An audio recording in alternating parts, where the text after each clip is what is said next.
Mesdames et messieurs, chers paroissiens, aujourd'hui est un jour de grande joie et de bénédiction pour notre communauté de Romelfin.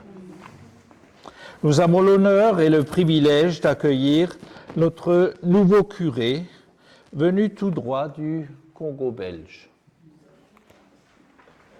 Son engagement et son dévouement pour l'Église, ainsi que son parcours spirituel riche, témoignent de sa foi profonde et de son amour pour Dieu.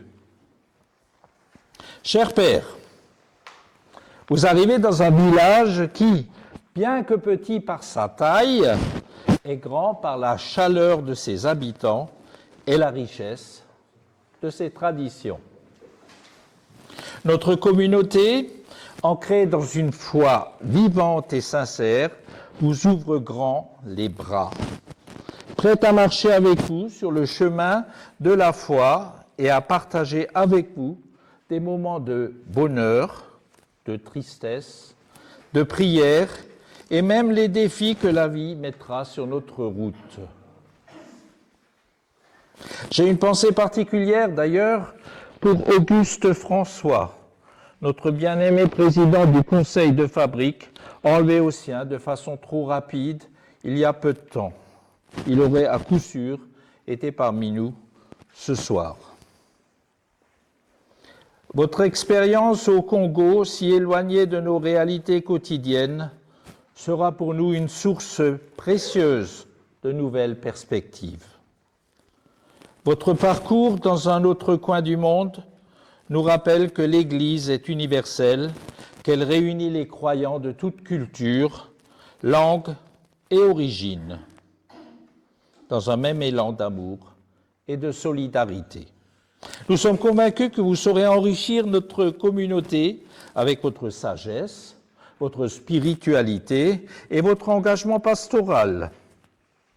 Vos connaissances et votre expérience sont une bénédiction pour nous tous.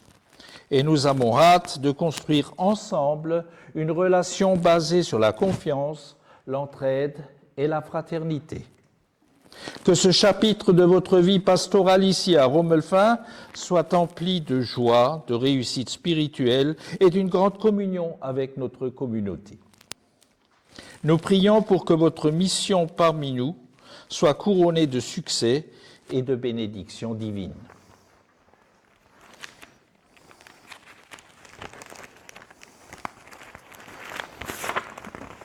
J'ai mal classé les feuilles. Encore une fois, soyez le bienvenu parmi nous, cher Père. Nous vous souhaitons une chaleureuse installation à Romelfin et que Dieu vous guide dans cette nouvelle étape de votre ministère.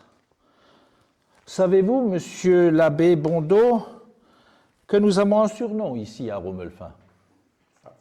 Ah, je vous l'apprends. On nous appelle les hérissons, ou dans la langue allemande, les igles.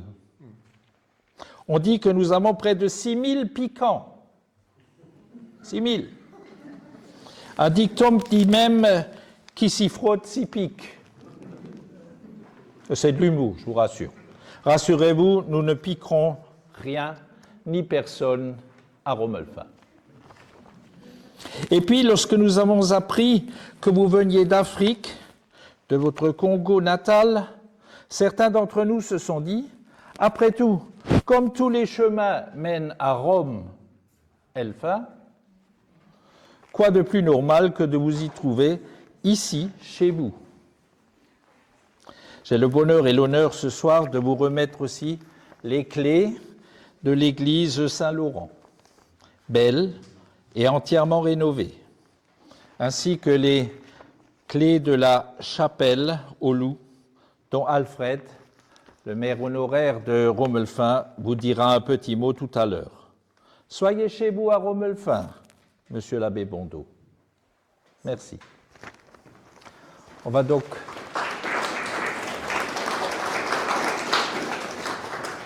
vous remettre les clés, et c'est monsieur Heitzmann qui représente la présidente du conseil de fabrique de l'église de Romelfin qui est encore sur la route quelque part entre le sud de la France et Romelfin.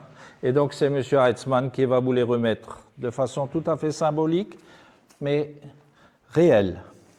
Donc au nom du conseil de fabrique, je vous remets les clés de l'église de Romelfin, que vous en fassiez le meilleur usage, ce dont nous ne doutons pas. Merci. Merci beaucoup. Je vais passer la parole à M. Alfred Poirot, au nom des Amis de la... Monsieur l'abbé, rassurez-vous, j'ai bien écouté notre mère. Je vais essayer de ne pas faire de redite, c'est déjà pas mal.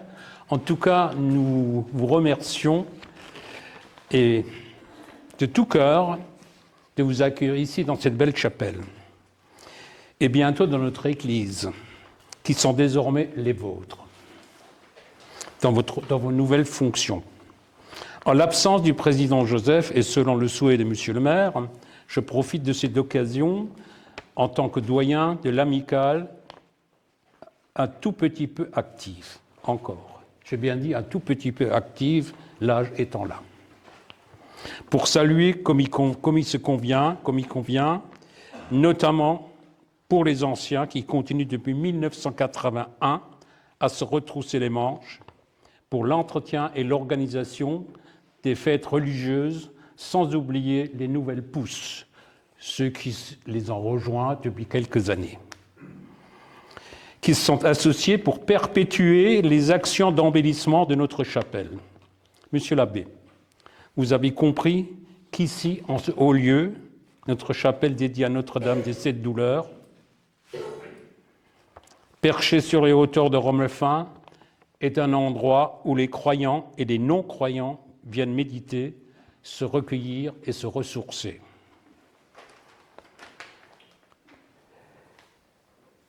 Oui, je saute quelques petits trucs parce qu'il a dit la même chose.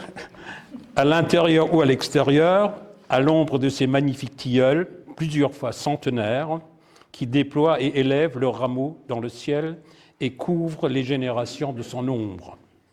Je m'autorise, monsieur l'abbé, à rappeler que le tilleul est pour la France le symbole de la liberté. Depuis la période de la Révolution française, mais cher docteur en théologie que vous êtes, ce n'est pas à vous que je vais apprendre que le premier arbre de la liberté a été planté par Dieu, même sur le Golgotha. Oui, c'est sur cette croix que Jésus s'est offert en sacrifice pour la liberté, la fraternité, l'égalité et la fraternité du genre humain. Triptyque de la France depuis 1790. Je veux également souligner que cette chapelle a été restaurée plusieurs fois. Sa construction date de 1847. Elle a été restaurée de fond en comble par une formidable équipe de bénévoles, les Amis de la Chapelle. Le bénévolat, monsieur l'abbé, est aujourd'hui devenu une denrée rare, je dirais même très rare, et vous le savez bien.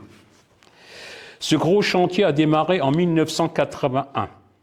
Si on fait le décompte, c'est plus de 40 années déjà, en continuité jusqu'à ce jour.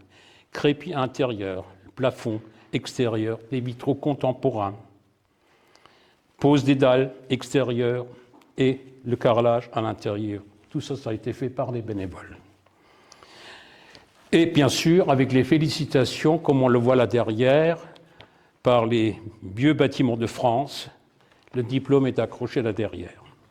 Je vais faire un aparté succinct de la pierre tombale, incrustée dans le fronton avec des initiales telles que les deux C majuscules, entrelacées. Il s'agit du duc Charles de Croix, le deuxième mari de la baronne Diane de Dommartin, qui a par ailleurs fait construire 3 églises pour son retour au catholicisme. Et enfin, 2 triangles qui ne sont pas du tout une étoile, comme certains le pensent.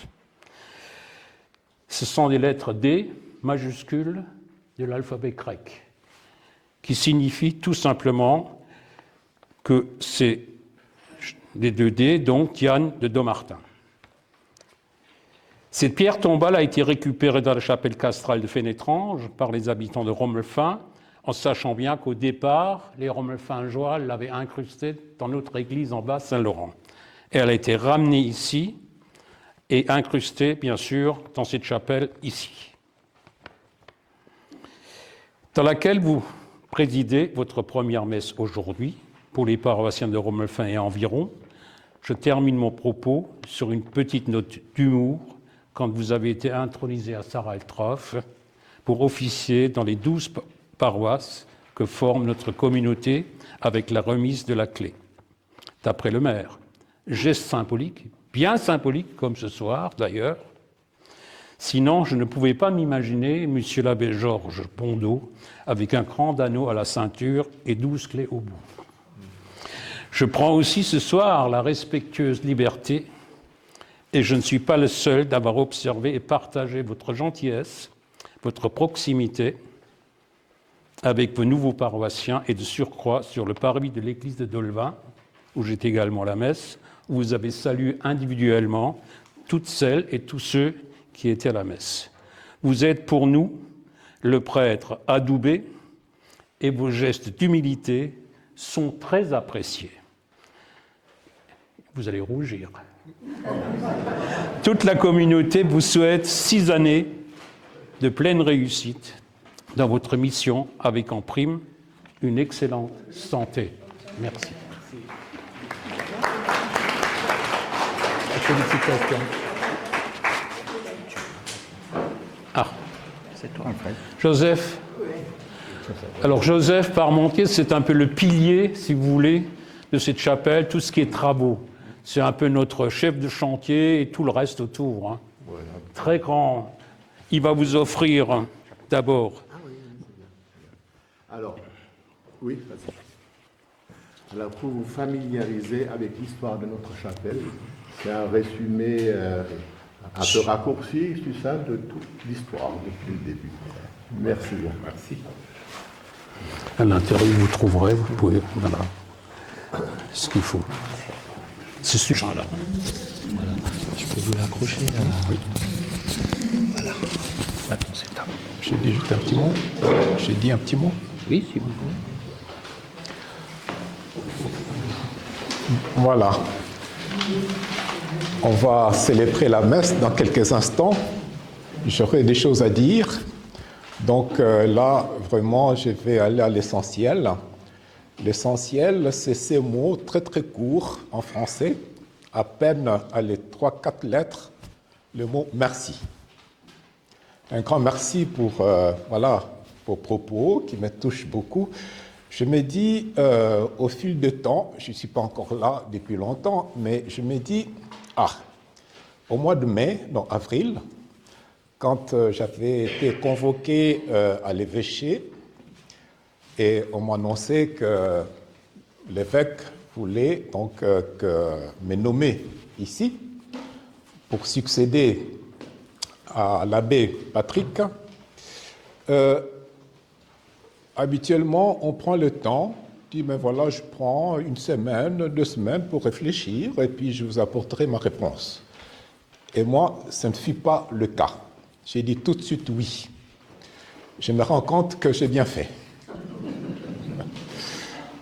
Voilà. Donc, j'espère que, voilà, les jours prochains, les mois, les années, on pourra vraiment avancer ensemble dans vraiment l'humilité. Alors, il y a juste, permettez-moi de citer un homme politique français, Norbert Segard, qui fut ministre du président Pompidou, je pense. En 1984, quand le pape Jean-Paul II est venu en France, c'était à Paris, il avait composé une prière qu'il a accompagnée durant toute sa vie. Il disait, demandant à Dieu, Seigneur, donne-moi d'être attentif aux choses à faire, sans oublier des personnes à aimer, et d'aimer les personnes sans oublier des choses à faire. Ça m'a toujours accompagné cette parole, cette prière. Dans les temps, les hommes politiques ne se gênaient pas de manifester leur foi. Hein. Ce n'est plus le cas maintenant, c'est un peu plus délicat. Enfin, voilà. Donc, voilà. C'est un peu, en quelque sorte, allez, je n'irai pas jusqu'à dire une devise, mais quelque chose que j'aime beaucoup, qui m'accompagne. Donc, je serai attentif aux choses à faire, mais je serai aussi attentif aux personnes à aimer. Voilà. Que dire d'autre, sinon que je suis très très heureux de découvrir cette chapelle. Donc, on aura l'occasion d'y revenir. Alors, je lirai attentivement la brève histoire donc, de cette chapelle. L'histoire m'intéresse beaucoup. Voilà. Voilà, encore une fois, un grand merci. Alors, juste encore quelque chose. Donc, il y a quelques années, Monseigneur Raffin m'avait autorisé d'aller faire un peu du ministère en Suisse. Alors, le jour où, alors là-bas, c'est donc le président du conseil de fabrique, l'équivalent, c'est le président du conseil de paroisse, qui m'avait remis la clé de l'église. Il a dit, Monsieur l'abbé, sachez qu'il est plus facile d'ouvrir les portes de l'église ou des églises que d'ouvrir les portes de cœur. Alors, j'ai dit, ben, bon, je comprends, je suis d'accord, alors on essaiera de faire le deux, c'est-à-dire ouvrir les églises, mais aussi les portes de cœur. Mais ce ne sera pas moi, c'est le bon Dieu qui le fera. Parce que moi, je n'en suis pas capable. Voilà. Merci encore pour votre accueil, ô combien chaleureux. J'apprécie vraiment. Et encore une fois, je vous en remercie.